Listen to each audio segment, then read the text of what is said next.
পাকিস্তানের বিপক্ষে ওডিআই সিরিজের শেষ ওডিআই মুখোমুখি হয়েছিল সাউথ আফ্রিকা গতরাতে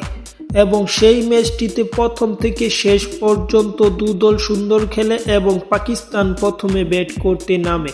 এবং পাকিস্তানের সাইম আইয়ুবের সেঞ্চুরির মাধ্যমে ম্যাচে বড় সংগ্রহ ছুড়ে দিতে পারে পাকিস্তান পটিয়াদের। সাইম আইয়ুব তিনি 94 বলে 101 রানের একটি দানবীয় ইনিংস খেলেন এবং মোহাম্মদ রেজাওয়ানের 52 বলে 53 রান এবং বাবর আজমের 71 বলে 52 রানের উপর ভিত্তি করে 47 ওভারে 9 উইকেট হারিয়ে পাকিস্তান 308 রানের টার্গেট ছুড়ে দিতে পারে